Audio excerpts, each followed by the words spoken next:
Hello everyone, welcome to my channel knowledge lover. Study कैसी चल रही है मेरे छोटे भाई एंड बहनों।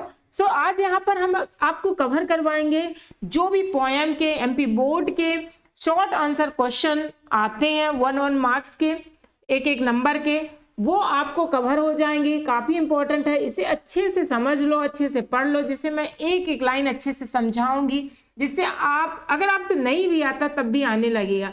और एक रिक्वेस्ट है, अगर आपको पोएम एक मतलब होता ना हर यूनिट का बहुत अच्छे से पोएम या समरी समझना है तो जरूर कोई ना कोई वीडियो का ऐसे शॉर्ट में देख लो, मींस जस्ट स्पीड में, तो और अच्छे से चीजें समझ में आ जाती है। और चलो समझते हैं इन क्वेश्चन को क्या बोल रहा है। ठीक है, तो डस्ट ऑफ स्नो का इंपॉर्टेंट क्वेश्चन है, what is dust of snow, what does the poet say has changed his mood. Dust of snow क्या है? डस्ट ऑफ स्नो का मतलब होता है, क्या मतलब होता है? पार्टिकल किसके? स्नो मीन्स होता है बर्फ। ठीक है, स्नो मीन्स बर्फ, डस्ट मीन्स धूल या पार्टिकल, टुकड़े। तो क्या है? बर्फ का धूल क्या है? बर्फ के टुकड़े क्या है? व्हाट डज द पोएट से, पोएट ने क्या कहता है? पोएट जो कवि है रॉबर्ट फ्रॉस्ट, वो क्या कहते हैं? से हैज चेंज्ड हिज मूड, जो कि उसके मूड चेंज हो जाती है। अब देखो इसमें क्या था डस्ट ऑफ स्नो में कि जो पेड़ थी, किसकी? हेमलॉक ट्री की जो पेड़ थी, उसमें कौवा बैठा रहता, क्रो, और वो थोड़ी हिलता, इधर उधर मूव करता, तो उसमें जब जो पार्टिकल होते हैं स्नो बर्फ के, वो झड़ जाते हैं पॉइंट के ऊपर, और उसको उसका मूड अच्छा नहीं था, रूड था, खराब था, और जब उसके नीचे से गुजरते हैं तो सही हो जाता है। तो उसको एक रियल लाइफ से, निगेटिव चीज को रियल लाइफ से यहाँ पर कनेक्ट किया, उसी चीज को हर क्वेश्चन में एक्सप्लेन करना। बस आप मीनिंग समरी जानो, अपने शब्द में भी लिख दो, या अगर आपसे नहीं आता तो आप जैसे यहाँ से क्वेश्चन उठाओ, उसके बारे में थोड़ा बहुत आता तब भी लिख दो, तब भी आपके मार्क्स, मान लो चलो 1 नंबर नहीं आता है, हाफ मार्क्स तो देगा। तो इसलिए चीजों को समझो और लिखने का प्रैक्टिस करो। अभी इंपॉर्टेंट क्वेश्चन कवर करवा रहे हैं, उसे जरूर देखो। तो what is dust of snow? तो dust of snow means the fine particle, fine means छोटे छोटे टुकड़े, और फ्लेक्स ऑफ स्नो, या कह सकते हो बर्फ के जो टुकड़े कहलाते हैं, पपड़ी एक लेयर कहलाती है, ये कहलाते हैं। कोई एक लिख दो, अगर आपको नहीं याद होता जस्ट बोल दो the dust of snow means the fine particle.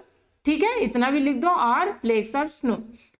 The sudden shower in the form of dust of snow change the poet's mood, जो कि सडन क्या होता है, उसके मूड को चेंज कर देता है। तो सीधा सीधा आंसर है, इसलिए एक लाइन को उसी में क्वेश्चन से ही बना दिया जाता है। देखो यहाँ से the poet say has change his mood, तो क्या बोल दिए? द सडन शॉवर मतलब अचानक सो क्या बारिश होने लगा था, इन the form of dust of snow, ये वाला जो दूसरे का आंसर है, मतलब यहाँ तक डस्ट ऑफ स्नो का। फिर क्वेश्चन सी है changed his mood, changed his mood. ठीक है, मतलब क्या बोला? जो बर्फ के टुकड़े होते हैं उसी को क्या बोलते हैं, मतलब जो छोटे छोटे पार्टिकल होते हैं बर्फ के, उसी को धूल बोलते हैं बर्फ का। ठीक है, और शावर मीन्स होता है बौछार, गिरने लगना, जैसे पानी बाथरूम में लगा रहता है ना शावर। सडन मीन्स होता है अचानक। ठीक है, अचानक, तो अचानक क्या होने से? शॉवर होने से, बौछार होने से। किस फॉर्म में? इन द फॉर्म मतलब फॉर्म में, of the dust means dust का, पार्टिकल का, धूल का, ऑफ स्नो मतलब बर्फ के, धूल का, पार्टिकल के शॉवर होने से अचानक क्या उसका मूड चेंज हो जाता है पोएट का। ठीक है, समझ में आया? यस और नो कमेंट सेक्शन में बताइए। सेकंड है what is hemlock tree. Hemlock tree क्या है? देखो हेमलॉक ट्री जो शायद आप जानते हो, धतूरे का पेड़, जो कि निगेटिव चीज में लिया जाता है, एक जहर होता है ना, पॉइजन होता है उसके, अगर उसे खा लेते हो तो बोला जाता है, ऐसे गांव घर में भी बोला जाता है, हर जगह। What doesn't the poet write about a more beautiful tree है, फ्री नहीं है यहाँ पर, ट्री है, tree such as maple or an oak or pine, मतलब इनके बारे में क्यों, ये चिगाड़, ओक, पाइन, ये सबके जो पाइन इसके वो बनते लकड़ी होते हैं, मैपल इसमें शायद एक अच्छा मतलब वो रहता, लकड़ी है, एक पेड़ है अच्छा, ये अच्छे जो यूज किया जाता है इनको फर्नीचर में कह लो या अच्छे काम में, तो इनका क्यों नहीं जिक्र किया है यहाँ पर? हेमलॉक ट्री को ही क्यों लिया है? सिंपल सी बात है।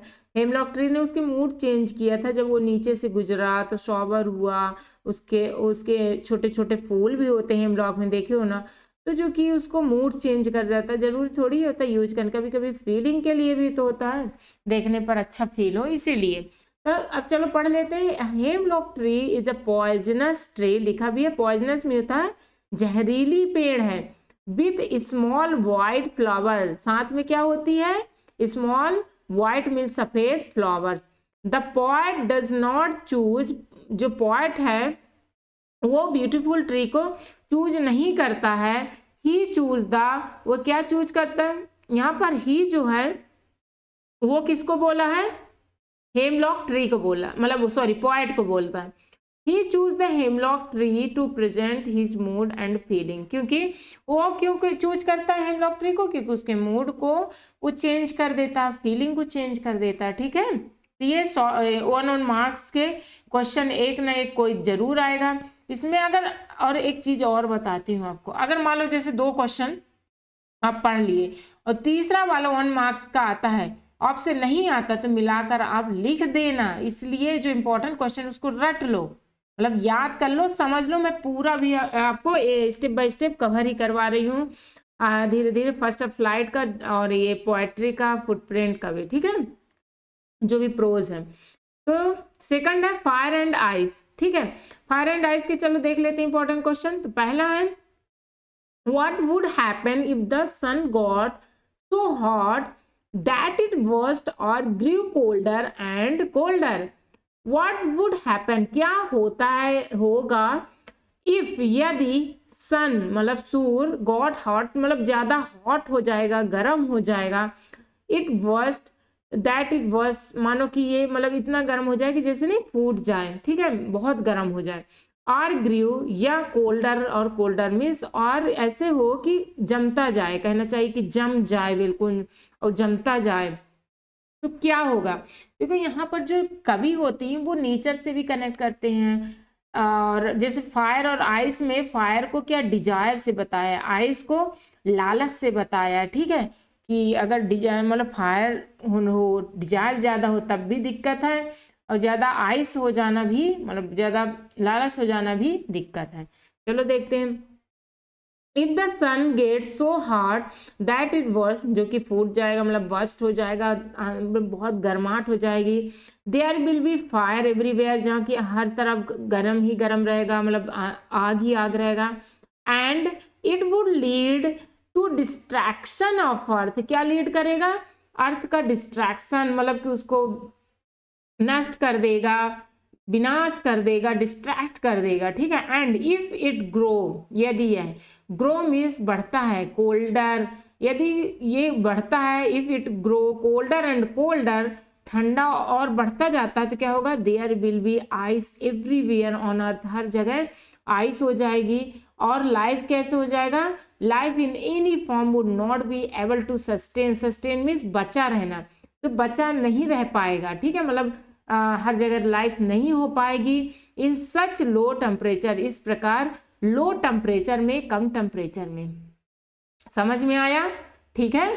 अगर समझ में आया है तो जरूर मतलब लाइक करें, कमेंट करें, और कमेंट में अपना व्यू बताएं, कैसे क्वेश्चन चाहिए, क्या आपको समझ में नहीं आता इंग्लिश में, जैसे मैं अपलोड करती जाऊंगी। यहाँ पर एमपी बोर्ड के इस सीरीज में मैं अपलोड कर रही हूँ जितने भी इंपॉर्टेंट क्वेश्चन हैं, जो कि आपके लिए काफी अच्छा रहेगा, ठीक है। For Frost, what do fire and ice stand for, Frost के अकॉर्डिंग, पोएट के अकॉर्डिंग जो था, रॉबर्ट फ्रॉस्ट के अकॉर्डिंग, फायर और आइस का मीनिंग क्या, जरूर पूछेगा। देखो अकॉर्डिंग टू फ्रोस्ट, देखो fire stand for greedy, conflict, fury, cruelty, lust, average, ठीक है, मतलब अकॉर्डिंग टू फ्रोस्ट के फायर स्टैंड फॉर ग्रीड, मतलब फायर का मतलब होता है लालच, कॉन्फ्लिक्ट विरोधाभास, फ्यूरी, ठीक है, क्रूलिटी क्रूरता, लस्ट, एवरेज मीन्स धन का बहुत लालच होना, ये सब का, ठीक है, एवरेज। वेयर है, जबकि आइस का मतलब होता है इस इनसेंसिटिविटी, जिसमें इनसेंसिटिव हो इंसान, सेंसिटिव ना इनसेंसिटिव, ठंड पड़ा हो, कुछ ना फर्क ना पड़े, कोल्डनेस ठंडा हो, इनटॉलरेंस जो टॉलरेंस मतलब टॉलरेट नहीं कर पाता, कहाँ भी बैठता उसको मन नहीं करता उठ के चल जाता, वो टॉलरेट किसी की बात को मतलब टॉलरेट नहीं कर पाता, उस चीज को झेल नहीं पाता। इनडिफरेंस डिफरेंट रहता है, रिजिडिटी कठोर रहता है, एंड हेटरेट मतलब हेट करता है। ठीक है, हेट मीन्स क्या होता है, हेट मीन्स घृणा करना, किसी को नफरत करना, ये है। What is the rhyme scheme, ये थर्ड है। ठीक है, किसका है बताओ, ये कौन सा पोएम है, कोई तो बताओ। फायर एंड आइसी है लिखा तो है। What is the rhyme scheme of the poem, how does it help in bringing out the contrasting ideas in poem fire and ice? what is the rhyme scheme of the poem? तो ये मतलब rhyme scheme poem का क्या था, how does it help in bring out of the contrast, कैसे ये मतलब सामने लाता है इस चीज को, आइडिया को सामने दिखाता है, रखता है। ठीक है, इस चीज को बताया है। ओके, हाँ ये किसमें, फायर एंड पोएम में। चलो देखते हैं कैसे किया। आंसर है the rhyme scheme of the poem is क्या है, ABA ABC BCB। The poet has use, poet जो कि यूज करता है द राइमिंग स्कीम, जो राइमिंग स्कीम होता है ना ऐसे यूज किया जाता है, सिमिलर टाइप का, वही कहलाता है। ब्यूटीफुली, बहुत ब्यूटीफुली अच्छे तरीके से, to bring about the contrasting ideas को लाता है। ठीक है, कंट्रास्टिंग आइडियाज मतलब ऐसे जो कि नहीं दो तुलना में तो अलग रहता है, तुलना करते हुए जो चीजें होती है, जैसे कंट्रास्ट कपड़े होते हैं, ब्लैक ब्लू का कॉम्बिनेशन, ये सब कंट्रास्ट कहलाते हैं।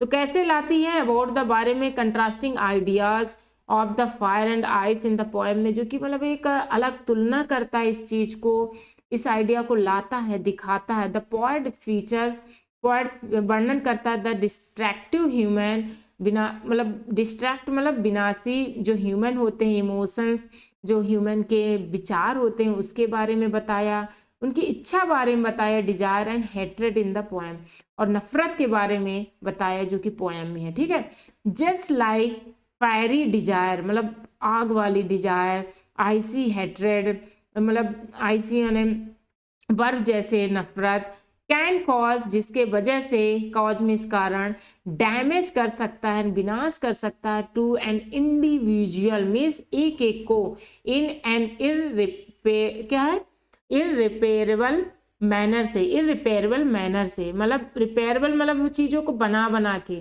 और वो इररिपेरेबल मतलब चीजों को नहीं जे अस्त व्यस्त कर देना, उस चीज को भटका देना, ये सब उसका कोई सिस्टम ना हो। Fire and ice can also lead the word, fire और आइस क्या लीड करता है, वर्ड को लीड करेगा at the words of chaos, chaos means होता है गड़बड़ कर देना, अस्त व्यस्त कर देना। तो कगार में चल, वर्ड मीन्स कगार किनारा, ठीक है, ऑफ कियोस के चला जाएगा, मतलब ये मतलब इसका जो दुनिया है ना, अगर इस पे रहा फायर और आइस में, बस इसका इसमें क्या है, आपको फायर और आइस का मीनिंग अच्छे समझना है। ठीक है, जो कि दूसरा क्वेश्चन है, बस उसी को लिख देना, आपको नहीं समझ में आता कि ये इसका मीनिंग ये है, इसका मीनिंग ये है, इसलिए ये ऐसा ऐसा करता है। कंट्रास्टिंग आइडियाज पोएम ने बताया है। ठीक, अगर नहीं बनता पोएट ने बताया, अगर आपसे नहीं आता है तो अच्छे से लिखो जैसे मैं समझा रही हूँ, पर नंबर जरूर लाना। ठीक है, बट जब chaos and that will lead to final distraction of the world, जो कि क्या लीड करेगा, अगर अस्त व्यस्त के कगार में अपना दुनिया चले जाएगा तो विनाश हो जाएगा, इसी चीज को बताया। नेक्स्ट है द बॉल पोएम, इसमें देख लेते हैं शॉर्ट क्वेश्चन जो है कौन कौन से इंपॉर्टेंट है, और यही 2-3 क्वेश्चन को ही अगर अच्छे से रट लो तो आप कोई भी इसके आए लिख देना, बस अगर नहीं आता तब भी फायर पोएम लिखा मतलब वही वाला आंसर लिखने की कोशिश करना। Who has written this poem? Why does the poet say I would not intrude him? Intrude him, ठीक है, क्यों ऐसा बोलता है कि मैं इसे इंट्रूड नहीं करूंगा, दखल अंदाज नहीं करूंगा, ऐसा क्यों बोला? ठीक है, उसे answer, this poem is intrude means दखल अंदाज करना। This poem is written by Berryman, ये पोएम किसके द्वारा लिखा गया है? बेरीमैन के द्वारा लिखा गया है, John Berryman. The poet does not want, poet नहीं चाहता कि टू इंट्रोड्यूस, बिकॉज क्यों उसके मतलब दखल अंदाज नहीं करना चाहता, क्योंकि वह जानता है that the little boy has to learn to accept, has to learn मतलब सीखेगा छोटा बच्चा एक्सेप्ट करना किसको, द लॉस हानि को, एंड और ही वॉन्टेड, ही मतलब होता है यहाँ पर poet, to give the chance, और पोएट जो है चांस देना चाहता है किसको, टू द बॉय को, to learn the truth of life, सच्चाई जानो, जिंदगी की सच्चाई जानो। इस पोएम में था जो कि बताया था नहीं, जॉन बैरीमैन मतलब लिखा इस पोएम को, और वो बच्चों को, छोटे बच्चे को जो कि सिखाना चाहता है। नेक्स्ट है, what does in the word of possession means, अधिकार, दुनिया का अधिकारी क्या कहलाता, वर्ड का मतलब पोजीशन है, अधिकार अपना, जैसे आप पॉजिटिव हो जा, पोजेसी हो जाते, बहुत आधिकारिक हो जाते, मतलब यहाँ पर अधिकार दिखाना कहलाता है, ठीक है। In the word of possession mean that the word is full of materialistic things, materialistic मतलब जिसका बंगला गाड़ी सब क्या है, दिखावटी है, ठीक है। तो ये क्या है, फुल ऑफ मटेरियलिस्टिक चीजें हैं, मतलब द थिंग्स, हाँ मटेरियलिस्टिक थिंग्स ये चीजें हैं, द थिंग्स विच ब्रिंग जो कि जॉय लाती है, कंफर्ट देती है, लग्जरी इन अवर लाइफ जो कि हमारी लाइफ को लग्जेरियस बनाती है, ठीक है। तो यही है वर्ड ऑफ पोजीशन।